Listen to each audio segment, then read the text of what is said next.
La bienvenida a cada uno. Una noche vísperas de feriado siempre es ser bastante corajudos para estar acá. Así que espero que lo que he preparado para esta noche valga la pena. Bien, lo que pensé para esta noche en realidad es un caso clínico que me resultó sumamente interesante. Ha sido publicado en un libro que salió creo que el año pasado, que es la conversación clínica de la Universidad Popular Jacques Lacan, que está editado por Grama y que lo van a poder encontrar en la página 125. Ustedes saben que las conversaciones clínicas son encuentros en donde se envían casos de antemano, o sea que los que están presentes ahí los han leído, y entonces la conversación clínica se aboca directamente a la discusión. Hay alguien que hace un punteo y van a la discusión. La publicación de la conversación clínica entonces tiene las dos partes, tiene el caso clínico y después tiene las discusiones.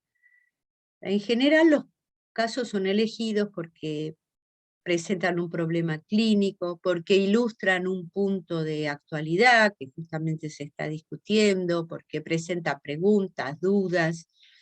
Y en general, en la conversación, entonces se presentan las diferentes posiciones y no queda no se da una conclusión, sino que queda abierto para la investigación. Y me parece que eso es bastante interesante. Cuando leí este caso me pareció que venía muy justo a lo que habíamos estado trabajando, sobre todo sobre la cuestión del malentendido familiar, de lo que eso produce. Este caso está presentado por Carolina Koretsky, que es una psicoanalista italiana que está radicada en Francia y que es miembro de la Escuela de la Causa Freudiana y de la MP. Ella es conocida por algunos acá, tal vez, porque Grama editó un libro,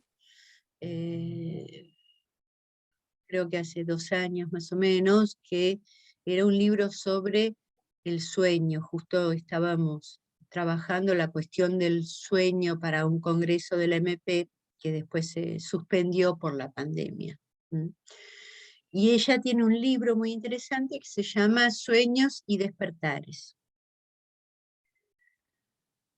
Así que tal vez algunos la hayan conocido en esa ocasión. Este caso, ella lo ha titulado El historiador del detalle. Verán ustedes por qué vamos a llegar a esto, que es en realidad el final, prácticamente, el final del trayecto de una cura, o un punto de llegada. No lo voy a cerrar, pero sí es el final de un trayecto.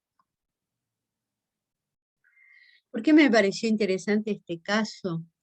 Porque está abordado desde el punto de vista del parletre, es decir, del cuerpo hablante, como lo llama Lacan, el cuerpo que es afectado por el significante, dejando marcas.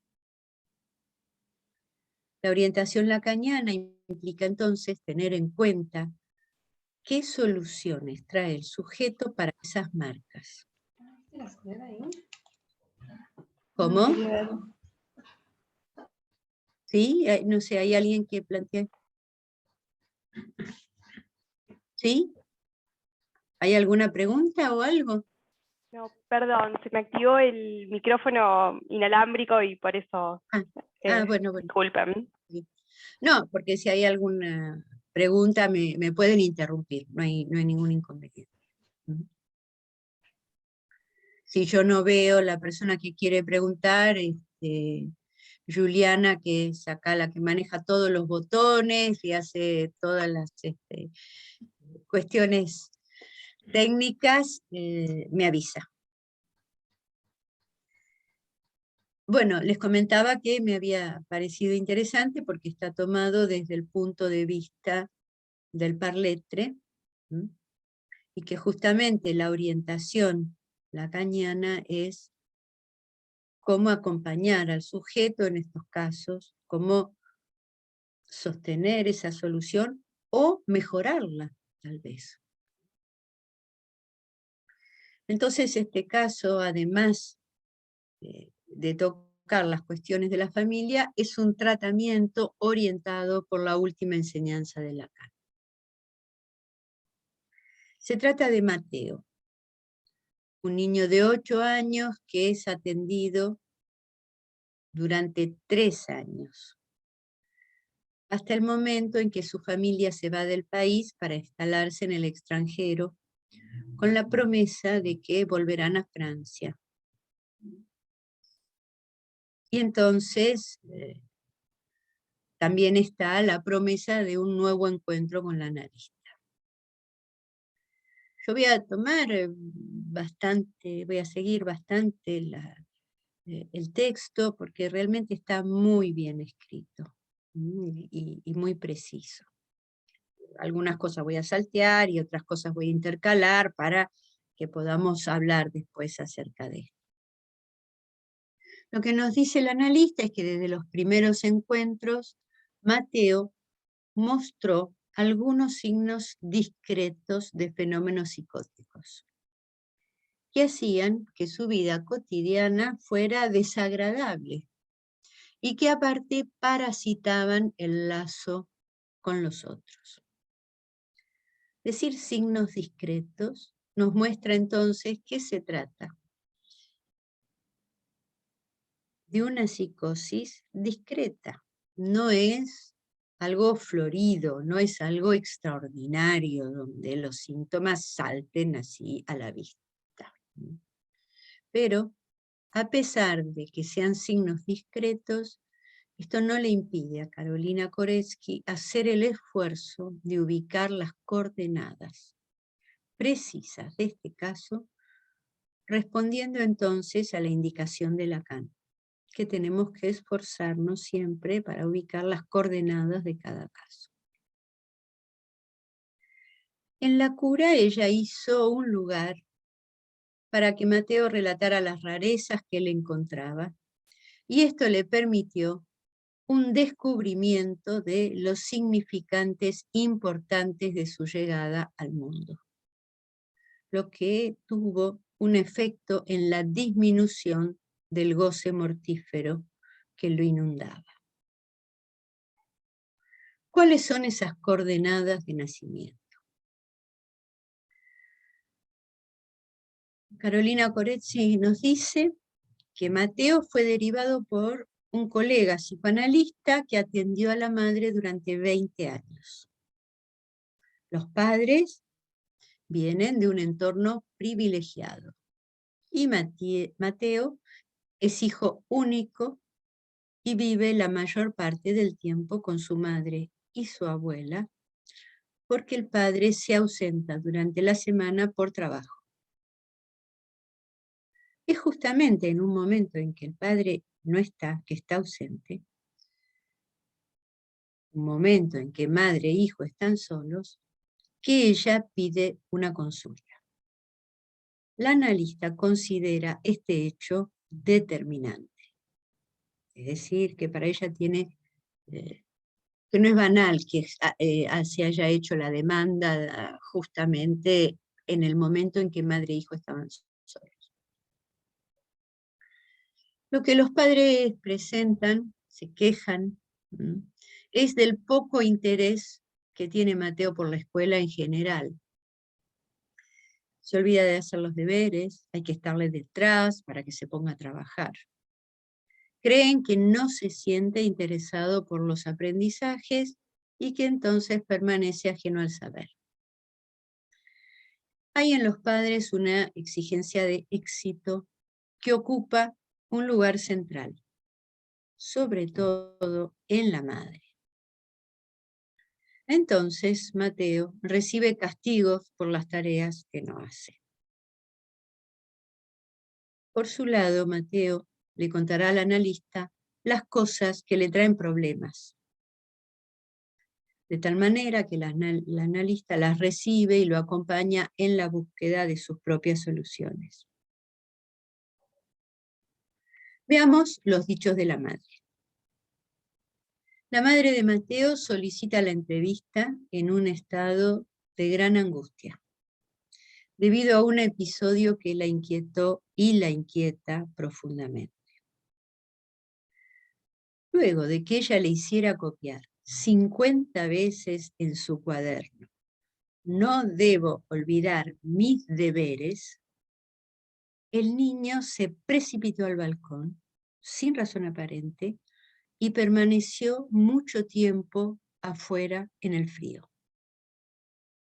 Desconcertada, la madre le preguntó las razones de esto, y él respondió que había obedecido a su pedido de ir directamente al balcón a terminar sus deberes. La madre, perpleja, dice, me dio mucho miedo. Pensó que se iba a tirar por el balcón. Además de este episodio y las cuestiones escolares, hay otros signos que la inquietan. Habla de comportamientos raros,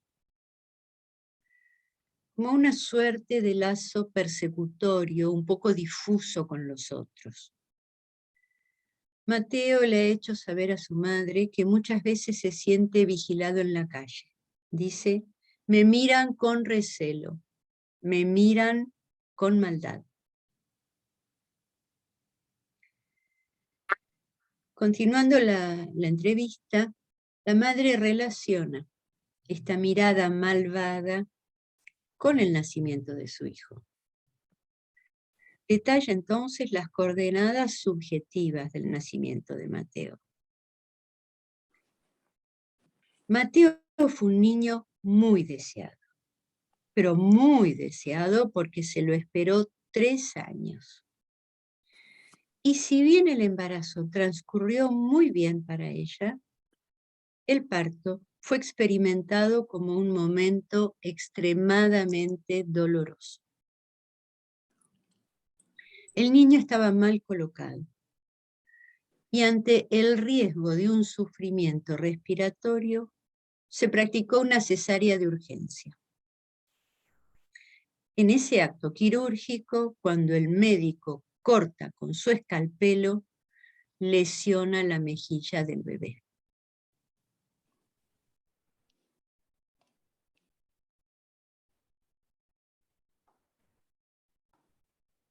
¿Cómo? La mejilla. ¿Se me escucha? ¿Se me escucha? Ahora sí. Sí, ahora Sí, sí. porque algo pasó que me desmuteé. ¿Escucharon que le quedó una pequeña lesión en la mejilla? Sí, ¿O eso no se sí, sí. escuchó? Sí, Sí, bien. Sí, después de eso no sé si dijiste algo más, porque se vio No. que como que hablaste un poquito, pero no, ahí enseguida. No, me di cuenta que me salió un cartelito que se me había cerrado el micrófono. A lo mejor se apretó por acá, porque estaba con la mano en el... Puede haber sido un error mío, perdón. Ahí. Bueno, seguimos, no hay problema. El asunto es que Mateo presenta una pequeña marca casi invisible a primera vista. Pero la cuestión es que esta lesión tuvo un efecto de desmoronamiento para esta mujer. Y ella traduce así su experiencia. Yo di vida a un niño perfecto y me entregaron este niño herido. lo que se verifica luego es que esta mujer no puede dar sino una única y misma significación al llanto del niño. Le duele la mejilla. Cada vez que el chico llora, ella dice, le duele la mejilla. Ella no duerme. El niño llora día y noche. Está exhausta. Y dice, lo hubiera tirado por el balcón. Sin conectar para nada esto que acaba de decir con el motivo por el cual va a consultar a la sesión. Luego del parto, la madre tiene un estado depresivo y a esto se le agrega un despido laboral, lo cual la preocupa muchísimo y ella va a ocuparse durante el primer año de vida de Mateo de demandar a su patrón por un procedimiento judicial. La madre dice, solo pensaba en eso y entonces se ausentaba del niño. Por el contrario, el padre está muy presente durante ese periodo. Y ella vuelve a remarcar, yo estaba ahí, pero en realidad no estaba ahí. Estaba completamente ausente. Me ocupaba de él, pero tenía la impresión de no amarlo. A esta mujer aún la consume la intensa culpa. Recuerda una escena terrible de Mateo a los 4 o 5 años, que la mira y le pregunta de repente, mamá, ¿me vas a matar? Madre sorprendida ante esta pregunta, no va a dar ninguna respuesta, se queda en silencio, boca cerrada, lo que hace que Mateo quede suspendido a esa pregunta sin respuesta. Vemos aquí cómo, ante el drama de la confrontación con el deseo de la madre, al encontrarse con esa significación, el niño no puede responder, él no puede armar una respuesta ante el deseo de la madre, ante esa significación del deseo de la madre, no puede construir nada, no puede hacer una respuesta, porque no encuentra el recurso que le dan el síntoma y el fantasma como defensa. Hago acá un pequeño paréntesis. Ya continúo con el caso, pero quiero ampliar un poquito esto. Porque a partir de la orientación de la última enseñanza de Lacan, sabemos que hay una parte de cada uno que no se cura. Como dijo Lacan, cada uno está atascado en las consecuencias de las huellas del lenguaje. Lacan dice, se aprende a hablar y eso deja huellas. Deja huellas y por lo tanto deja consecuencias. Este es el seminario 25, el momento de concluir la sesión del 10 de enero de 1978. Lacan va a decir, estas consecuencias son eso de lo que no se cura. Ahora bien, algunos sujetos disponen para defenderse justamente lo que en psicoanálisis se llama fantasma. El fantasma es una pantalla, le da sentido, viste esta consecuencia, las encapsula, las reduce. Pero otras personas no tienen el fantasma como defensa y entonces esas consecuencias quedan a cielo abierto, desnudas, como si fuera un cable eléctrico pelado. Y entonces se manifiestan tal cual. Se realizan en lo real, dice Lacan. Realizan y juega con esta cuestión de lo real. El sujeto entonces trata de hacer un tratamiento de estas consecuencias con otros elementos y de otra manera. Mateo no disponía entonces de un fantasma para tratar esto.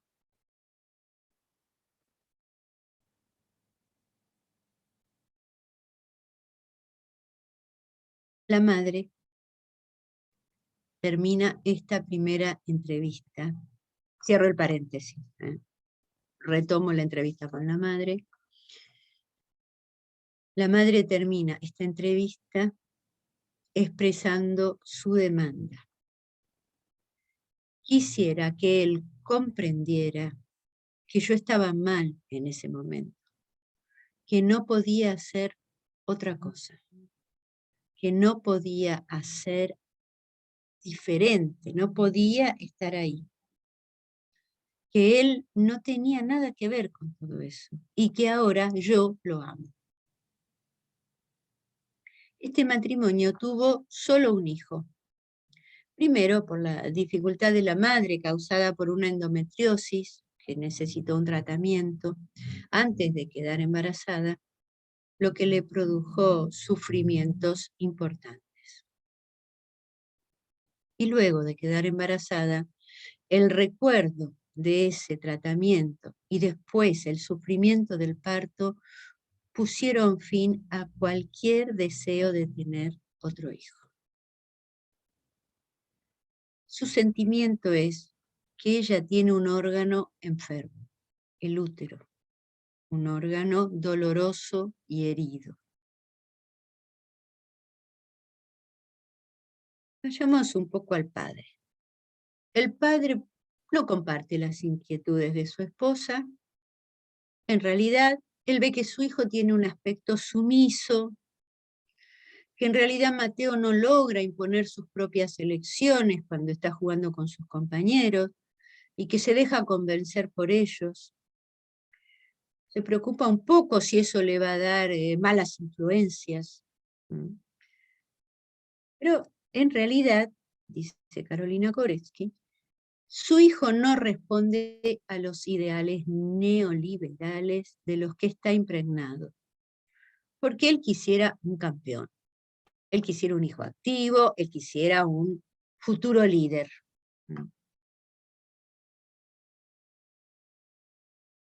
La analista señala entonces que no fue nada fácil encontrar un horario para las sesiones de Mateo, porque Mateo era un niño sobrecargado de actividades. Tenis, atletismo, teatro, coro, rugby, fútbol, inglés. Había que llenar a este niño de todo tipo de conocimiento para que volviera a ser el niño perfecto que fue en el instante previo a su nacimiento.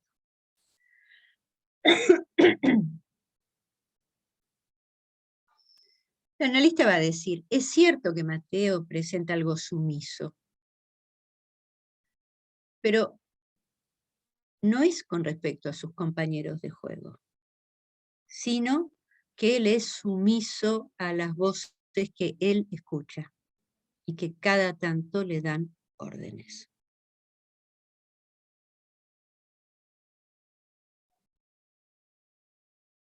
Comienza entonces el relato del desarrollo, del trayecto de la cura. El primer apartado lo va a nombrar la carrera y la lesión.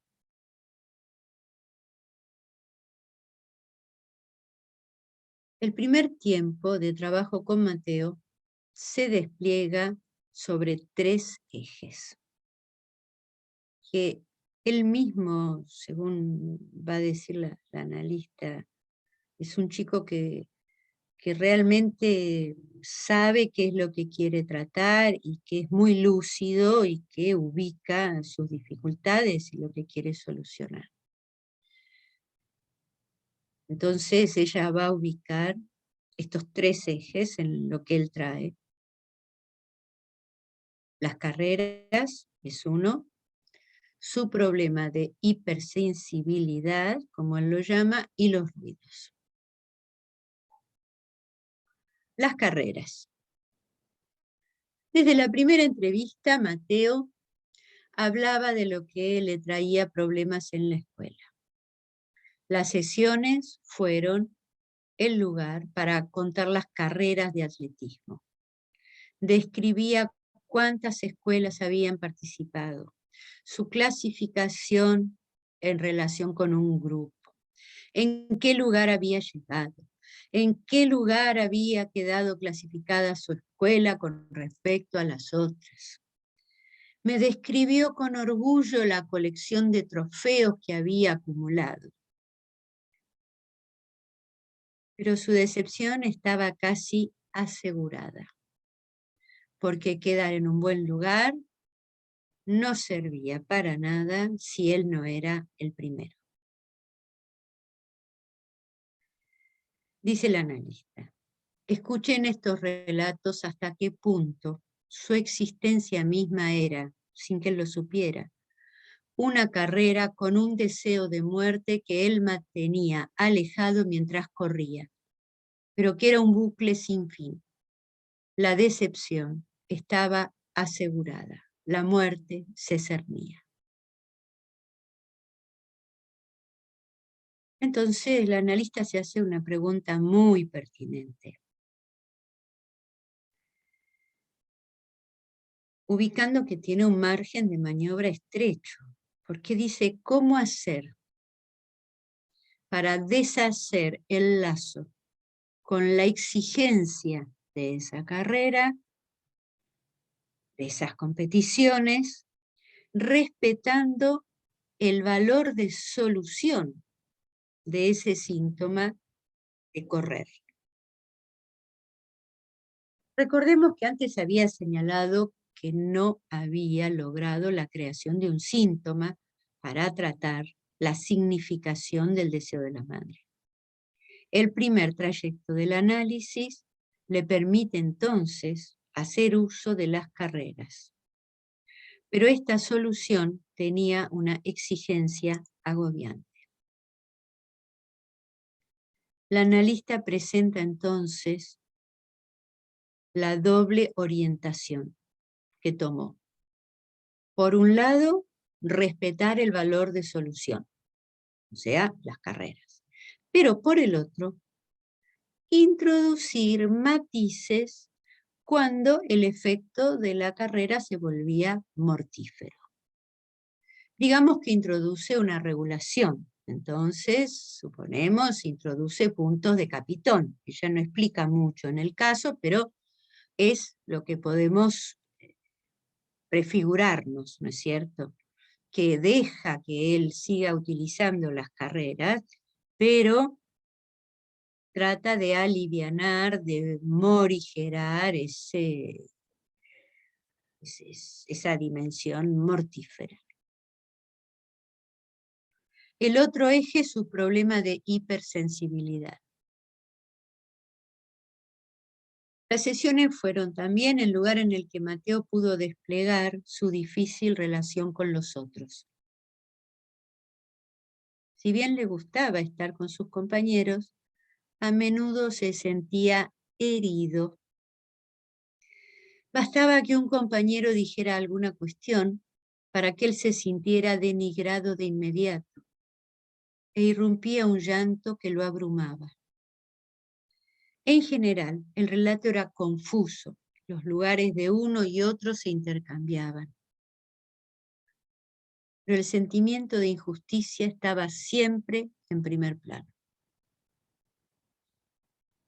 En la sesión, la analista optó por tomar muy en serio estas discusiones, pidiéndole volver a cada situación, escribiendo en un papel y viendo por medio incluso de dibujos dónde estaban ubicados los que decían esas frases. Entonces pudo ver que lo que Mateo tenía como insultos no eran palabras tomadas de la significación común, sino palabras que para él eran ofensas y ataques. Poner en forma ese relato le permitió poner en evidencia el nudo de la confusión imaginaria. que se podría ubicar en frases del estilo de: no entendiste el juego, déjanos jugar tranquilo, sos un poco despistado. Este era el estilo de frases que para él eran terribles. En sus escenas, lo que apareció de manera impresionante fue una explosión del lugar de la enunciación. No se entendía quién lo dijo, quién lo hizo. Así, dice el analista, tuve que darme el trabajo de tomar una hoja de papel para dibujar el comedor, de donde venía la frase, de quién lo había dicho. Y de esta manera me di cuenta que aunque no hubiera una certeza psicótica, había la manifestación de la presencia de alucinaciones y una ruptura de la cadena significante. Por eso no se sabía de dónde venía la voz. Mateo entonces hizo un esfuerzo por restituir el lugar de la enunciación de cada uno, ubicar un chico y ubicar qué era lo que había dicho. Y fue eso lo que produjo un alivio a las injusticias que tenían que ver entonces con la exclusión del sujeto de la enunciación. La recopilación de estas frases permitió reducir el sentimiento de injusticia, desinflar ese gran otro que estaba encarnado en sus compañeros y en su entorno, sacarle esas malas intenciones, y de esa forma el mundo se pacificó. A cada uno su lugar de enunciación. Y así en adelante, ese otro que hiere puede ser ignorado. Entonces, hay aquí una nueva solución. De ahí va a venir el sintagma que Mateo encontrará para nombrar sus quejas y su dolor de estar con los otros. Él dice: tengo un problema de hipersensibilidad. Vayamos ahora al tercer eje, los ruidos. Finalmente, Mateo le hace saber al analista sobre un fenómeno alucinatorio que se ubica únicamente en el momento de dormir. Son los ruidos. Comenzó a sentir los ruidos cuando tenía 4 o 5 años. Esos ruidos salen del aparato de televisión que hay en su habitación. Una televisión que está rota. Y que Mateo dice, aunque la tele se dañó, los ruidos se quedaron. Pero Mateo encontró como solución recubrir esos ruidos que le impiden dormir con otros ruidos. Le pidió a los padres que lo cambien de habitación para estar más cerca de la calle. Y así, podríamos decir, arrullado por los ruidos de los automóviles y las sirenas que pasan y los colectivos, y eso le permite dormirse. Estos bricolajes son soluciones transitorias que pacifican a Mateo. Por las dudas que alguien no sepa lo que quiere decir bricolaje, bricolaje es una actividad manual, casera, de arreglar algo, de instalar algo, de montar cualquier cosa de cualquier tipo, que en realidad lo hace cada uno sin ayuda de ningún profesional o técnico. Es un arreglo. Otro punto interesante es que el analista comenta que el lazo transferencial positivo a los padres le permitió sugerir a la madre de Mateo que ella no se ocupe más de los deberes de su hijo y que contrate a algún estudiante joven que esté ahí Esta maniobra dio muy buenos resultados porque Mateo mejoró en la escuela y comenzó a tener un gusto por el conocimiento. Vayamos ahora a otro trayecto de la cura. Fue necesario que hicieran un cambio de colegio, no están dichos los motivos, no sabemos si por cuestiones laborales, no, porque pasó de primaria a secundaria, en realidad no puedo decir bien, porque no está, pero hay un cambio de colegio que se desarrolla, dice el analista, muy tranquilamente, sin inconvenientes. Y a partir de ahí comienza otro trayecto en el que Mateo va a encontrar una solución diferente que esa carrera infinita. Esta nueva solución se va a apoyar ahora en una pasión del padre. Al padre le encanta investigar sobre la historia de la Primera y de la Segunda Guerra Mundial. Entonces, con ayuda de su padre, Mateo comienza una colección importante de tanques y vehículos blindados. Los tanques entran en la sesión, que él lleva la colección a sesión, y entonces durante las sesiones los clasifica por modelo, por año, por país de origen, por guerra. La analista se interesa, le hace preguntas, se sorprende de sus conocimientos tan especializados. Y Mateo comienza a sobresalir en la escuela, recibe felicitaciones, porque empieza a leer mucho más allá de lo que piden en la escuela. Así que aquí se ve cómo él anuda un lazo con el saber que es mucho más vivo. En este momento, Mateo lleva a sesión un único sueño. Un sueño que él dice le cambió la vida. Es un sueño, dice el analista, que no es para descifrar. No tiene ningún mensaje ni saber enigmático, sino que tiene una función de uso. Ella dice esto porque Mateo dice, me sirvió mucho. Este sueño me sirve. Este es el relato entonces del sueño en el que, según las palabras de Mateo, su contenido espantoso no le produjo angustia y tampoco lo despertó. Este es el sueño. Había un campo de batalla, yo estaba con otros soldados y daba la orden de que me ejecutaran. Es raro, soy yo mismo el que ordenaba mi propia muerte. Yo ordené que se ejecutara mi muerte. Y luego yo moría con una granada. Carolina Corezzi se pregunta, ¿cómo es que le puede servir este sueño?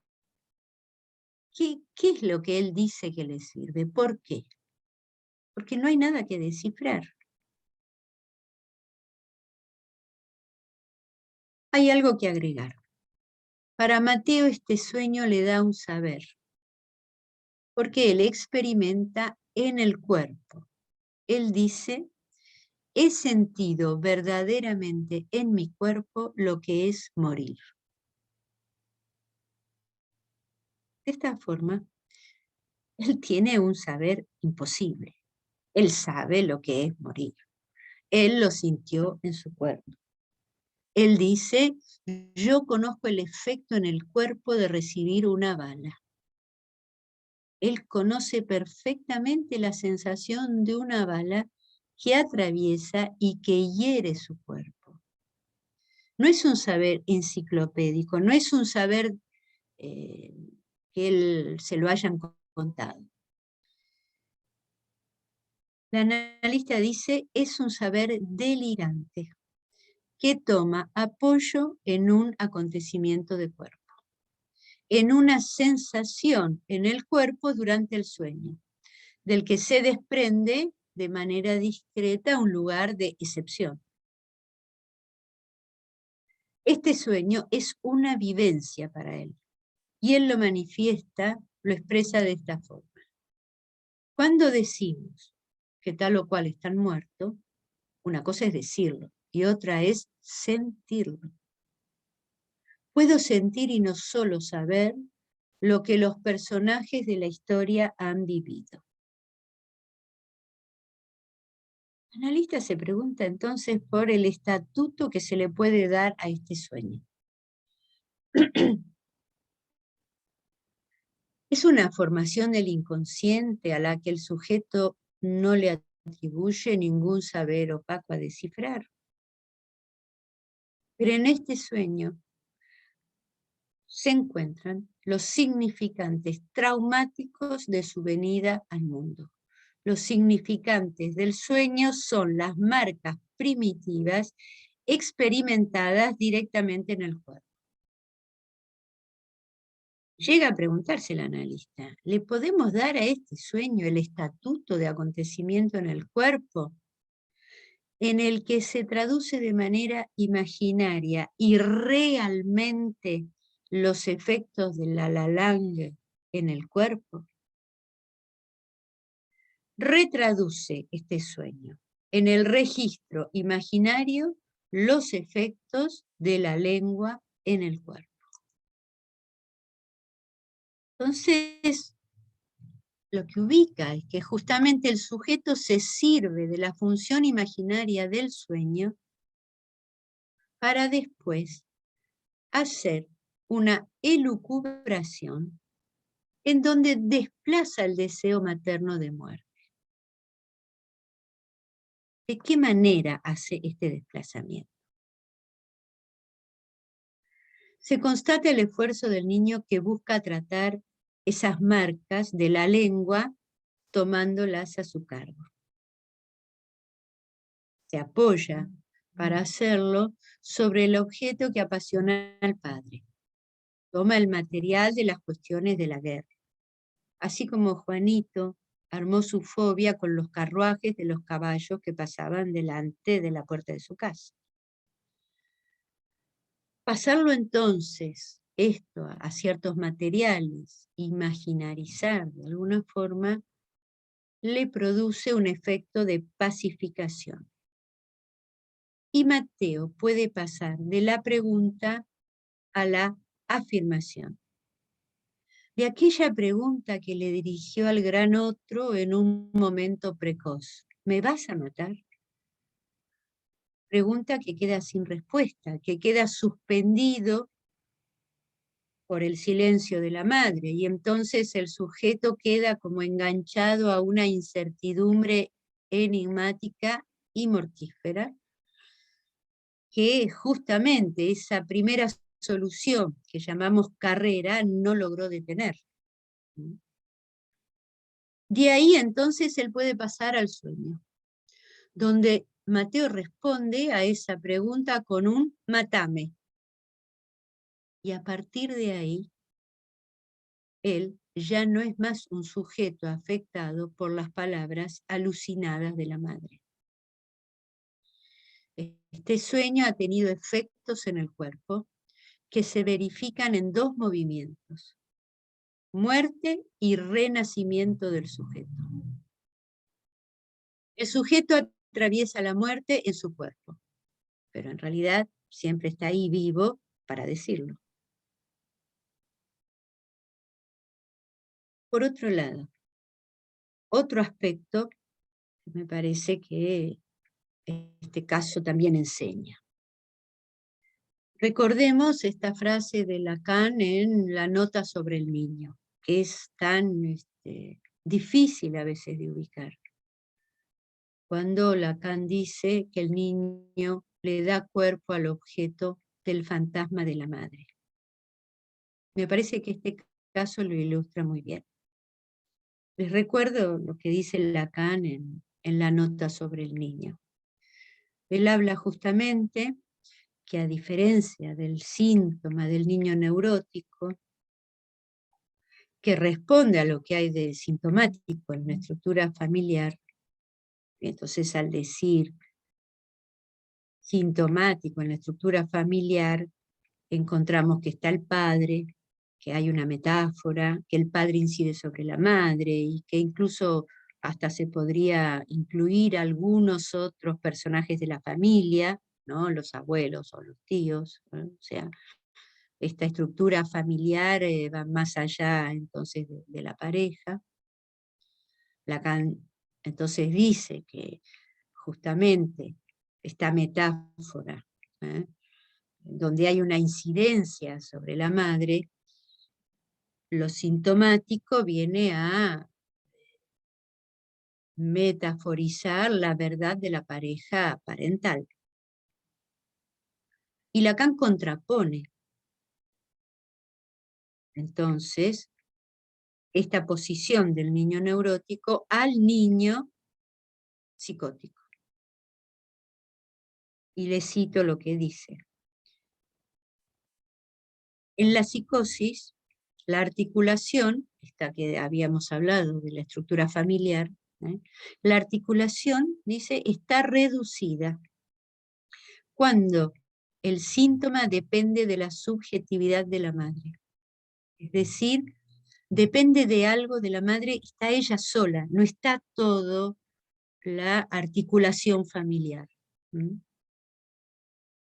Lacan dice, en la psicosis, la articulación está reducida cuando el síntoma depende de la subjetividad de la madre. Y el niño está involucrado directamente como correlativo de un fantasma. Leo la cita textual, dice Lacan sobre el niño psicótico. Dice, si no hay mediación, normalmente asegurada por la función del padre, es decir, que el padre viene a mediar, es decir, a metaforizar, ¿no? Si no hay mediación, deja entonces, esta no mediación, vuelvo a la cita, si no hay mediación, normalmente asegurada por la función del padre, esto deja al niño abierto a todas las capturas fantasmáticas. Él deviene el objeto de la madre y ya no tiene otra función que la de revelar la verdad de ese objeto. El niño realiza, un poquito más adelante dice, la presencia de lo que Jacques Lacan designa como el objeto A en el fantasma, de la madre. Y agrega un poco más abajo, el síntoma somático, o sea, algo en el cuerpo, el síntoma somático le da el máximo de garantía a este desconocimiento.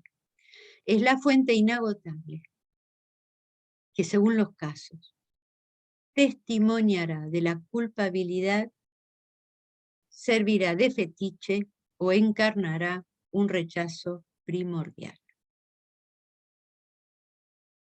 ¿Dónde lo podemos ver acá? Acá podemos ubicar al hijo como el objeto metonímico del cuerpo de la madre. La mejilla herida es la metonimia del útero herido. Ahora bien, en el sueño hay una bala que él mismo ordena. Y que lo paradójico o lo sorprendente es que al atravesarlo lo hace más vivo. Lo que dice Carolina Korensky es, la bala del sueño es el verbo que se hace carne. Verdadera encarnación que él nombra de manera muy rigurosa cuando dice, una cosa es decirlo, otra es sentirlo. Entonces, a partir de este sueño, cesa esa incertidumbre a la cual él había quedado suspendido, al menos por ese momento. Hay un efecto de detención, hay un punto de basta.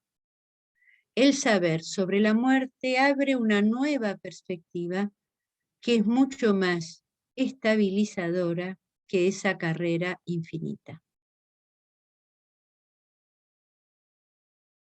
La analista va a agregar Este sueño va a tener como consecuencia una consolidación de su pasión por la historia. Pues a partir de ahora, él tiene para sí un conocimiento único, que él misma va a llamar el gusto por los detalles. Entramos entonces en el título, ¿no? Mientras que sus compañeros se acuerdan de las líneas generales, de las fechas y de los lugares de los acontecimientos, él tiene una memoria excepcional para los mínimos detalles. Y los profesores se sorprenden al ver que Mateo lleva anécdotas que enriquecen los relatos históricos. Por el momento, dice Carolina Koreski, si su posición de excepción compete al delirio, el conocimiento histórico no está sometido a ninguna invención, es decir, él no hace una invención delirante de la historia. Él es un testigo de la guerra, y el relato histórico es respetado al pie de la letra. La parte de invención es la que tiene que ver con su posición de hacerse el historiador del detalle, no de inventar la historia. La analista entonces acompañará a Mateo a preparar su viaje, su nuevo comienzo, y lo esperará en el momento que vuelva. Ven ustedes que este caso me resultó fantástico, y quería darle algunas cuestiones de la conversación, que también me parecen muy enseñantes, y de paso también para que nosotros podamos también intercambiar. Y no quiero dejar de citar que este caso en realidad se inicia con una cita de Lacan. Es la cita de Lacan que trabajamos en la reunión pasada. Lacan dice: no hay otro traumatismo de nacimiento que nacer como deseado. Y continúa: deseado o no, es al parecer lo mismo, porque es para el parler. Esta es la clase del malentendido que trabajamos la otra vez. Esta cita, en realidad, nos permite abordar el trauma a partir de la última enseñanza de Lacan, mostrando cómo un cuerpo es afectado por los significantes, porque produce un choque esos significantes con el cuerpo, ¿no? Es un choque puro del lenguaje. También es un caso que permite ubicar las estrategias del sujeto, cuando él no logra hacer un síntoma con esas marcas ineliminables, ¿no? Para Mateo, entonces, el cuerpo afectado por el trauma no es el que está cortado por el escalpelo, sino por la incidencia del lenguaje. El verdadero núcleo traumático es la relación a la lengua. Y el trauma aquí no es una experiencia ni una cuestión de historia. Aquí sucede algo por lo que el significante no se introduce como un elemento simbólico que ordena y negativiza el goce, que es lo que en general solemos decir, sino que en este caso, el significante es el empuje al desorden. Y acá les doy una referencia de Miller, que lo dice así, en el lugar y el lazo, en el curso Lugar y el lazo, en la página 289, si quieren ir a ver. Yo no me voy a extender en esto para que podamos conversar. Quiero señalar las palabras de algunos intervinientes sobre este caso. Uno es la de Antonio Di Chacha, que señala la dimensión del lazo persecutorio de Mateo con sus compañeros de clase, esa percepción de la mirada malvada. Él la ubica directamente como la mirada malvada que concierne a la madre. Porque por un lado, esta enfermedad que tuvo la madre, la endometriosis, la limita a tener hijos, y también esta ubicación que ella hace del útero enfermo. Y cómo la madre entonces hace de este niño perfecto su mirada malvada hacia el médico, porque se lo da como un chico fallado por tener una herida en la mejilla. Y Dichacha dice, esta herida apenas visible en el niño revela en realidad una herida del lenguaje del lado de la madre. Porque justamente se ve que los llantos del niño no están abiertos a diversas significaciones, como lo hacen la mayoría de las madres, ¿no? Que llora porque le duele la panza, llora porque se hizo caca, llora porque no tiene hambre. No, para ella está fijado a un único y mismo sentido: le duele la mejilla. No hay malentendido, no hay variación del sentido. Es por lo que Mateo queda fijado al estatuto de niño de la mejilla herida, y jamás será el niño perfecto.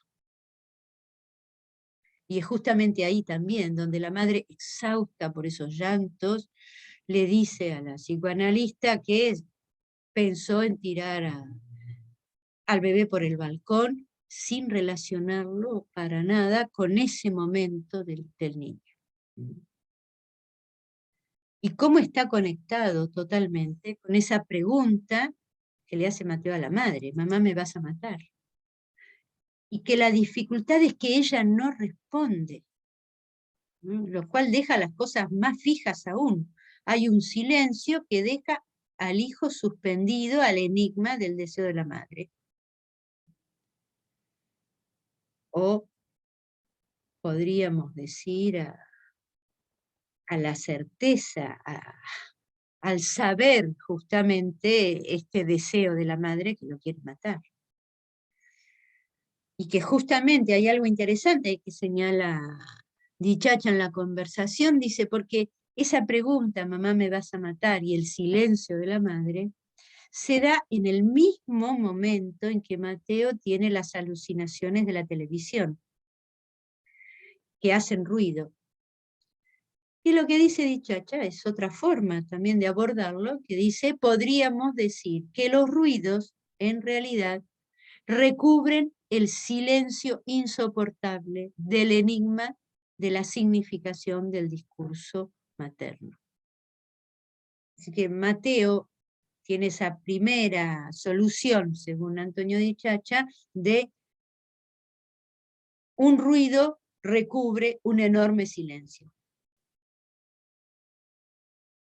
Bien, en la conversación señalan también la importancia de que el padre le haya permitido servirse de su hobby sobre la guerra y los blindados, ¿no? Y ahí es donde Miller va a intervenir en la conversación para decir que justamente él no cree que haya un enigma del discurso materno, sino que al contrario, el chico tiene la clave del enigma, y que él lo traduciría así: sé que me querés matar, sé que pensás en matarme, ¿lo vas a hacer? Es decir, que Miller lo que dice, el niño dispone de una significación absolutamente horrible, que tiene clara, y que esto no es frecuente ni clásico en los niños. Termina diciendo Miller, este caso muestra el dominio del deseo de la madre. Una madre que no quería tener nada que ver con su producto. Esto domina enteramente la vida psíquica del sujeto, y el eco que encontramos en el sueño es que él se ejecuta a sí mismo. Él se hace agente del deseo de la madre. Miller dice, es verdaderamente conmovedor. La analista dice que justamente Mateo y la madre usaban la misma expresión para con el médico, ¿no? La madre decía, ese médico imbécil que me hirió. También Mateo decía, ese médico imbécil que me hirió. Es decir, que había ahí una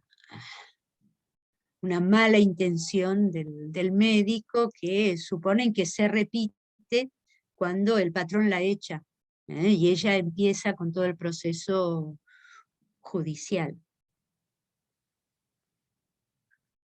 Áñez Aflaló introduce también la dimensión de metonimia, ¿no? Como el útero herido tiene como metonimia la mejilla herida, y como eso, que no fue inscripto en lo simbólico, retorna de manera real en Mateo cuando él juega con sus amigos y las palabras lo hieren.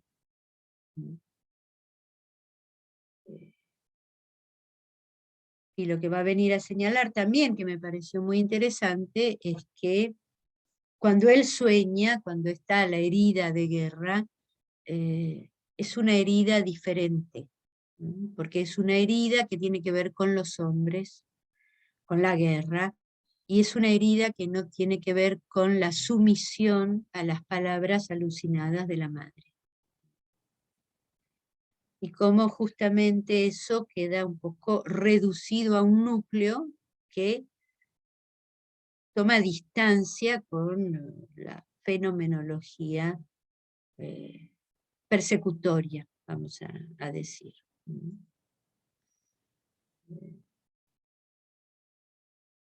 Eric Laurent también dice cómo el trauma es el trauma de la lengua y no el de una circunstancia, que hay un trauma estructural y que después hay traumas contingentes, y que justamente este niño no comprende lo que pasa en las relaciones con los otros y sabe que hay una injusticia, pero no sabe cuál es.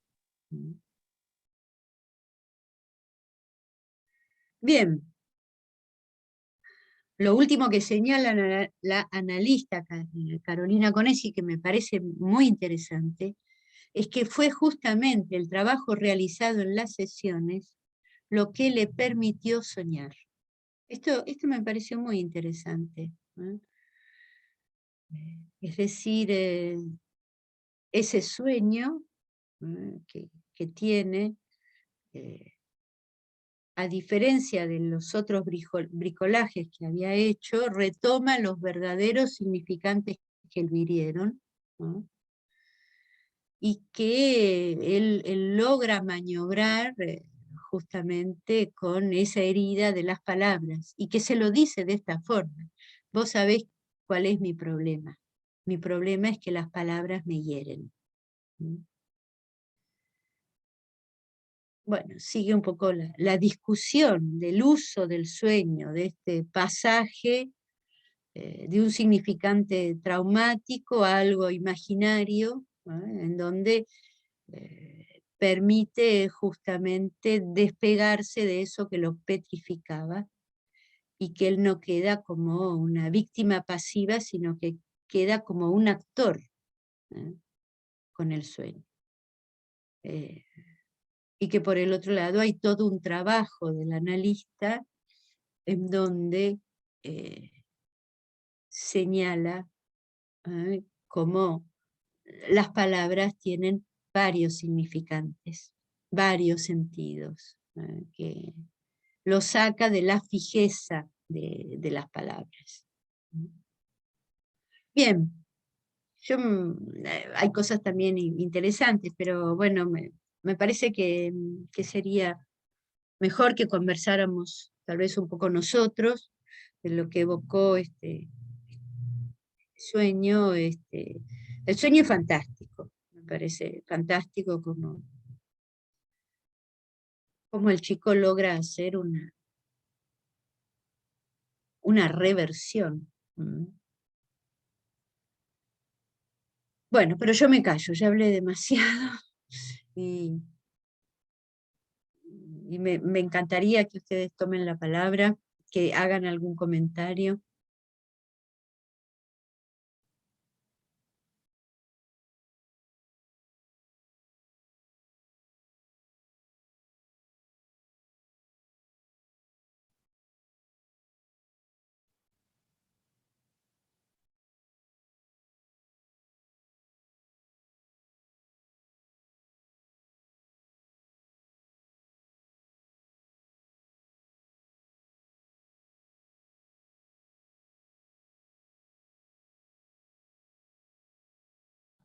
¿Alguna sugerencia, alguna idea, alguna pregunta? Buenas. ¿Cómo Sí, están? Renata, ¿Cómo decí. va? Yo me quedé pensando un poco, capaz que es una pregunta un poco básica, pero me quedaba Son las pensando mejores. en por qué este sueño no es para descifrar, digamos que es todo lo otro que surge, sino es una descifración de ese sueño, un desciframiento. Porque es un sueño, cuando es para descifrar, ubicamos ahí una metáfora. ¿Mm? Y ubicamos entonces una ganancia de sentido y, sin duda, algo oculto, algo que el sujeto no sabe, no entiende. Cuando alguien sueña algo, dice, no, qué loco, no sé qué quiere decir esto, ¿cómo pude soñar una cosa tan rara que no entiendo nada? No, qué es esto que soñé? Eh, y entonces hay por las asociaciones, por la transferencia, un desciframiento del sueño. Cuando a veces un analizante está mucho tiempo en el análisis, puede descifrar sus propios sueños y los interpreta, porque empieza a, a ver en qué se han transformado las significaciones, las escenas. En cambio acá podríamos decir que es un sueño que no hay una cuestión oculta, están los significantes fundamentales de este sujeto, la herida, y un cambio de posición subjetiva. Da más cuenta de la estructura que de un ciframiento. Y hay muchos sueños también que son así, que no es que hay que buscarles el sentido que están ocultando, o el mensaje que trae, sino que muestra una posición de estructura. Y entonces también está esta cuestión de que el niño dice, me sirvió,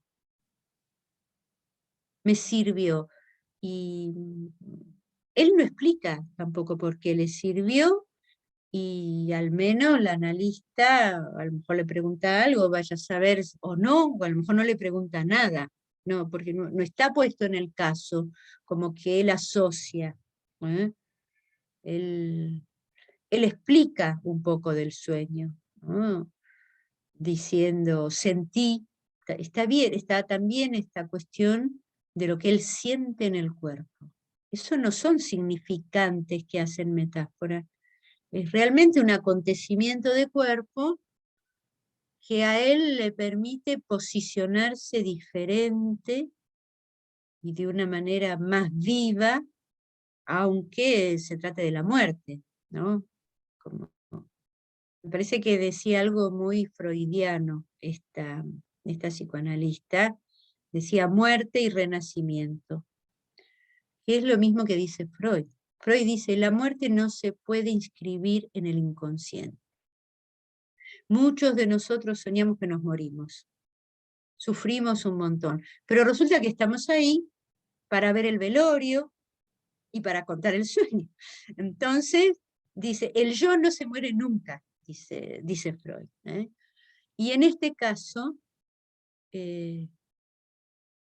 no, es un sueño que después de un trayecto de análisis, en donde hay toda una pacificación, él logra hacer una modificación subjetiva apoyándose, o este sueño le da los elementos que en realidad son la imaginarización, pone en imaginario esa pregunta que le hace a la madre que queda en suspenso. ¿Me querés matar? Y al final él hace de que él se hace cargo de eso. Esto es algo que también Freud había señalado en los juegos de los chicos, ¿no? Hacen activamente lo que han sufrido pasivamente. O sea que hay algo del sueño en donde él se hace cargo y eso tiene efectos, porque lo que se ve es que eso tiene efectos en él. Eso tiene los efectos de interesarse más por el saber, por sentirse de una forma más vivaz, de no tener esa pasividad que el padre, esa sumisión que le molestaba al padre, vamos a decir, ¿no? Porque que él veía algo bien, o sea, era justo esa sumisión, pero era sumisión a las alucinaciones, sumisión a esta pregunta que no podía responder, que no venía nada a hacerla detener, es una pregunta constante. ¿Me vas a matar? ¿Me vas a matar? ¿Lo querés hacer? ¿No? Por lo cual él corre, corre, corre, corre, corre. Y en ese sentido, sí, estoy de acuerdo con Miller cuando dice, es conmovedor el trabajo que él hace para poder reinstalarse, vamos a decir, vivificándose. Él hace el inconsciente, o sea, y también es un tema interesante hay sueños en la psicosis. En una época se decía que los psicóticos no tenían formaciones del inconsciente. Y lo que me parece interesante es que Lacan siempre dijo que el sujeto es un efecto de la cadena significante. Por eso lo diferenciaba del yo. Y eso hace que puede haber efectos de sujeto en la psicosis, y el sueño es un efecto de sujeto, es una formación del inconsciente, una vez que Mateo ha logrado restablecer la cadena significante, junto con su analista, porque los pasos son muy, muy lógicos si uno tiene en cuenta los diferentes momentos del trayecto de análisis, ¿no? Cuando él cuenta esto, que las palabras de sus compañeros lo hieren, y el analista hace todo como si fuera un plano, ¿no? ¿Dónde estaba cuál cuando habló? ¿De dónde le vino la palabra? Y se da cuenta que en realidad hay cuestiones que son un poco alucinadas y que no tienen nada que ver con insultos corrientes, ¿no? Entonces hay ahí algo de esta cadena rota. Al hacer esos dibujos y al poner todo esto sobre el papel, con lo cual Mateo lo hace, digamos, no es que, o sea, él se mete en ese trabajo, eso lo ordena y eso lo pacifica. Entonces, lo que me pareció muy, muy interesante de este caso es cómo se ve el efecto de la lengua, del lenguaje y de la cadena significante, y cómo eso toca el goce, ¿no? Porque a veces no nos es fácil ubicar qué es el parletre, qué es el cuerpo tocado por el lenguaje. Sí, todos cuando hablamos sentimos emoción, afecto, y creo que hay una expresión actual muy usada cuando dice me pasó por el cuerpo. Pero ¿cómo logramos nosotros ubicarlo con los conceptos y en una cura? No siempre es evidente. Y este caso me pareció luminoso para mostrar justamente esta cuestión. Seguramente habrá otros y hay otras formas, sabemos siempre que es uno por uno, pero este me gustó sobre todo por el tema del malentendido. No hay acá malentendido, no hay acá variación de significaciones. Hay una fija, a lo cual queda reducido todo. Y eso hace que el sujeto quede fijado y petrificado ahí. Fue fantástico de parte del analista de ubicar esto. También está el trabajo del analista que logró desentrañar esta cuestión de la fijación única, inamovible para la madre. En general, cuando uno relata las cosas en análisis, le da muchas variaciones, ¿no? Y cuenta una parte y después dice, no, me olvidé, había tal otra, y después pasa un tiempo y dice, no, lo veía distinto. Eso es lo lógico, vamos a decir. No sé si me expliqué, si fue claro la cuestión, ¿sí? Leticia, ¿vos querés decir algo? Sí, justo quería comentar algo de lo que venías diciendo vos, que me parecía llamativo contrastarlo con lo que trabajamos la semana pasada, el fragmento que trajo Natalia, donde se veía que se quería eliminar el malentendido, y justamente acá donde no hay malentendido vemos por ahí estos efectos, porque no había malentendido en la mamá de poder interpretarlo, el llanto del nene siempre de la misma manera, y en este niño también no había una pregunta por el deseo de la madre, sino, como decías antes, una certeza. Y también pues, también me hacía pensar cómo arrancaba el caso, de que había sido un niño muy esperado, y después como en el lugar que quedó, donde quizá no se lo pudo terminar de, no sé si investir libidinalmente, el peso de No, esta... exactamente. Hay algo del narcisismo materno que no logró pasar, ¿no? No se está, es muy justo lo que vos decís, porque justamente es imperfecto, y ella no, como que algo ahí en ella no nos engancha, más allá de todo el amor que tiene, porque acá es tan importante ubicar la no culpabilidad de los padres en la psicosis de los hijos, no es algo de lo cual tenga la culpa, ¿no? Es una coyuntura, una respuesta,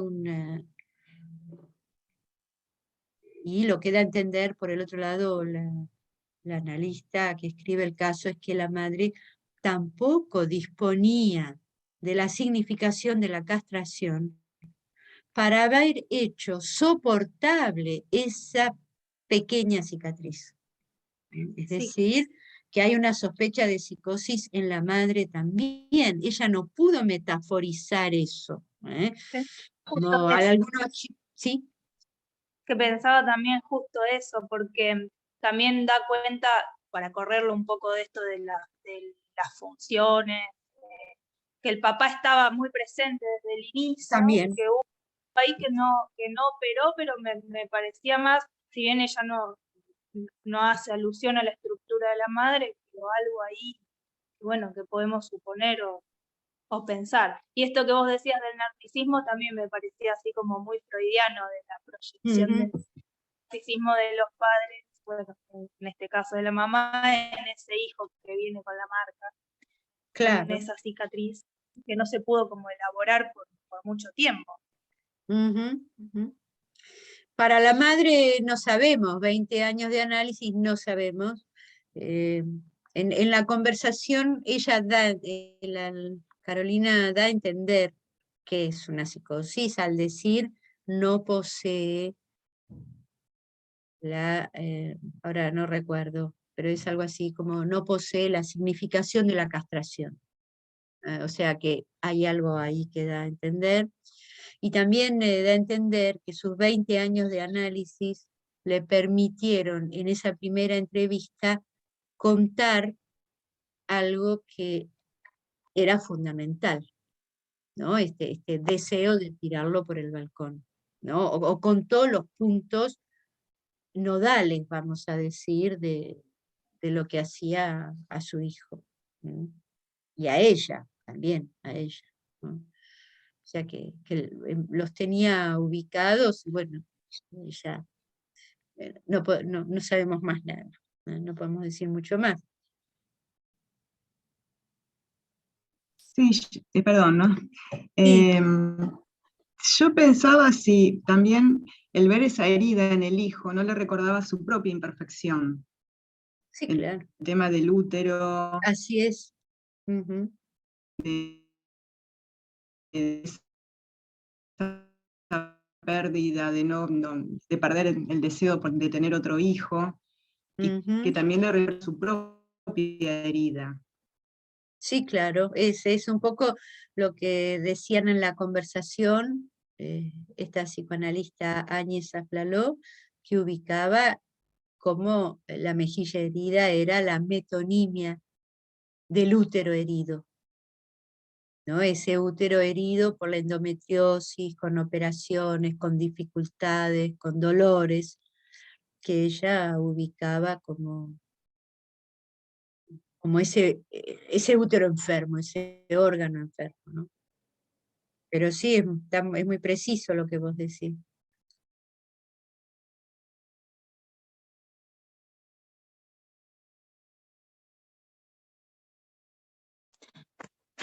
Y otra cosa que me llamó la atención, lo atenta que estuvo la analista de entrada, porque es como vos decías al principio, no es como muy florido el caso, no eran tampoco tan marcadas las alucinaciones auditivas o esta cuestión de la mirada del otro, que era muy discreto y bueno, podría haberse confundido con otra cosa y no haber podido leer estas coordenadas, digamos, de la estructura. Y fue clave desde el inicio que lo pudo como leer. Sí. Sí, a mí me gustó mucho el caso y iba en relación a lo que decía recién Leticia, ¿no? Que me impactó la intervención del analista, ¿no? Cómo, bueno, el niño termina siendo, teniendo este gusto por los detalles y cómo eso lo veo como un servirse de un estilo que le transmite el analista transferencialmente, ¿no?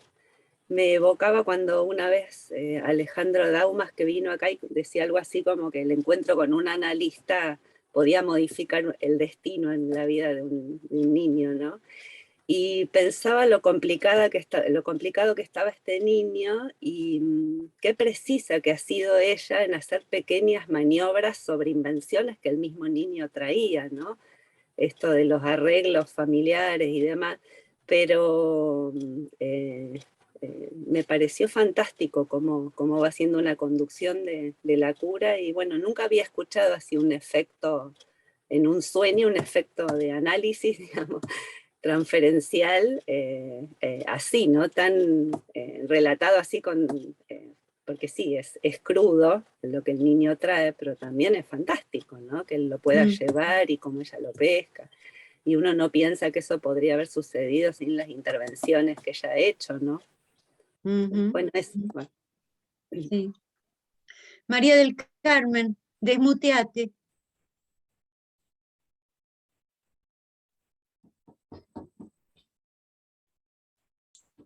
Ahí va. Ahí está. ¿Se escucha?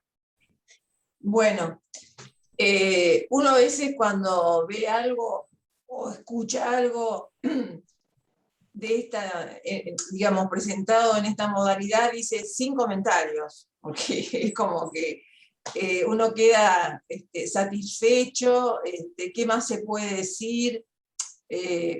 Pero bueno, realmente algo de lo que decía Patricia, ¿no? El tema de la transferencia, me llamó la atención cuando ella alude a que había una buena transferencia con los padres, porque bueno, muchas veces nos encontramos con la certeza de la madre psicótica, que si en este caso fuera una psicosis, es muy difícil de conmover, ¿no? Y es muy difícil que pueda establecer con un analista ese lazo transferencial, porque ella tiene la certeza de lo que pasa, de lo que sabe. Y me llamó mucho la atención también la intervención de la mamá, que dice, no me acuerdo exactamente, pero bueno, lo que ella quiere transmitirle a su hijo es que ella estaba mal en ese momento, que era a ella que le estaban pasando cosas, y no es que no lo quería, que no había amor, y que ahora lo quiere mucho. No, me pareció como, bueno, realmente que haya podido hacer digamos, llegar a este punto, ¿no? No sé si se lo ha podido después transmitir al hijo o no, pero bueno, qué importante es esta cuestión del lazo transferencial, ¿no? Cuando hay lazo transferencial.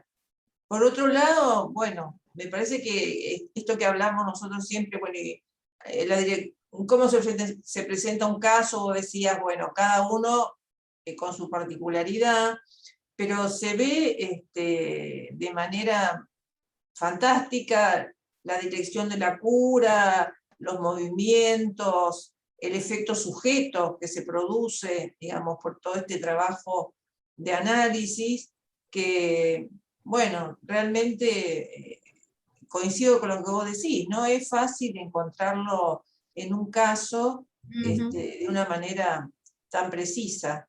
Y quizás sea porque, bueno, se trate de un analista que trabaja con niños, ¿no? Porque, bueno, por algo Eric Laurent, yo siempre lo repito, pero dice, todo analista debe de pasar por la experiencia de al menos una vez analizar un niño. Porque creo que todo esto del trauma, del parler-lettre, de estos últimos conceptos de la enseñanza de Lacan, los analistas que trabajamos con niños, sobre todo psicosis, autismo, es como que se ve como a cielo abierto, ¿no? Se va mostrando, lo cual no es fácil, no es que sea, digamos, facilitador por sí mismo, pero sí, digamos, si hay un analista, esto se puede pesquisar. Así que bueno, me gustó mucho el caso. Sí, yo creo que lo que señalaba Carolina Koreski es que la madre pudo decir estas cosas por sus 20 años de análisis. Ajá, claro. ¿No? Que ella pensaba bueno, que eso fue lo que facilitó, ¿no? Esto incluso de poder reconocer el momento en que ella estaba mal, ¿no? Sin duda es algo que ha trabajado en su propio análisis, por eso lo puede decir. Sí. Sí, yo Sí, quería hacer un bueno, comentario. sí, Sí, adelante. coincido con Hola, María. Silvia. Hola, me encantó el caso, te agradezco un montón, me pareció importante esto que señalaba María del Carmen, esto de las transferencias es muy importante, creo que eso da la posibilidad de, primero, de que ellos puedan contar o decir de sus cosas, los padres, y a su vez dan lugar a que uno trabaje con este niño, y bueno, y pueda hacer intervenciones y demás. Eso, y la otra cosa que me pareció re importante, esto que comentabas del sueño, que no es común, y me pareció y muy interesante. O sea, porque bueno, esto haga efecto de sujeto, esto que él logra hacer a través del sueño, me pareció muy, muy bueno. Como el trabajo del analista, por supuesto. Sí.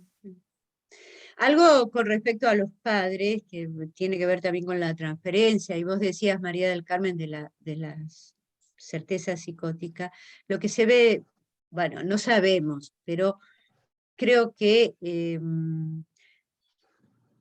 supongo, no aparece nada en realidad en el caso, pero que en ningún momento la madre la analista le discutió a la madre su certeza, ¿no?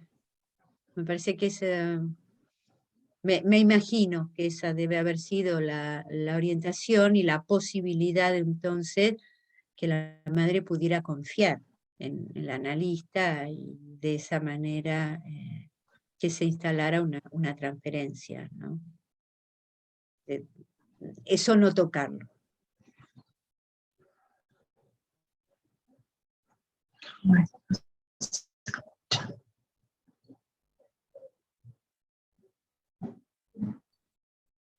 Yo me preguntaba por la frase que habías leído, Marcela, que decía, me ocupaba de él, pero tenía la impresión de no amarlo. Y en esto de tenía la impresión de no amarlo, quizás ver la dificultad de la madre y no esto de algo de desculpabilizar, digamos. Esto de poder decir me ocupaba de él y tenía la impresión de no amarlo, no era que esto de lo hubiera tirado por un balcón, era algo como que le surgía, digamos, a la madre. Pero me parece, en la conversación sobre el caso, es un poco, creo que lo trae Dichacha ahora, bueno, no tengo todos los intervinientes de la conversación en mente, Pero lo que señalaban es que justamente esta cuestión, esta frase, tenía la impresión de no amarlo, que ilustraba muy bien la cita de Lacan cuando dice que el daño físico permite entonces enmascarar, vamos a decir, ese rechazo radical, ¿no? La culpabilidad, el rechazo, ¿no? Y que ahí aparecía en esa sensación de la madre de decir, tenía la impresión de no amarlo. ¿No? Que eso se revierte cuando la madre obviamente sale de ese momento, que debe haber sido un momento loco, ¿no? Una depresión posparto, debe haber sido un momento loco de ella. Obviamente eso se modifica, y me parece que esas modificaciones posiblemente también hayan permitido modificaciones en la posición de Mateo, y la modificación de la posición de Mateo también haya incidido en la modificación de la posición de la madre, como que ahí empieza a darse cambio de uno y otro. Pero sí, esa frase creo que muestra ese rechazo, esa culpabilidad.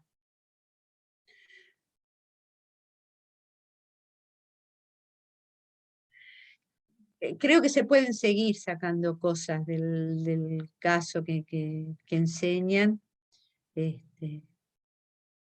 Es un lindo caso para ilustrar la nota sobre el niño también.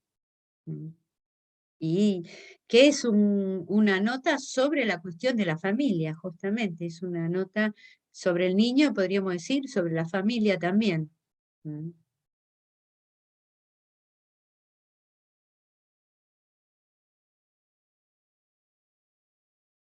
Bueno, si les parece, dejamos acá. Si no hay ninguna otra pregunta.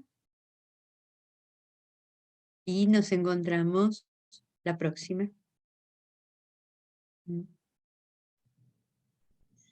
Muy bien. Que pasen un buen feriado entonces. Gracias. Buen feriado. Chao.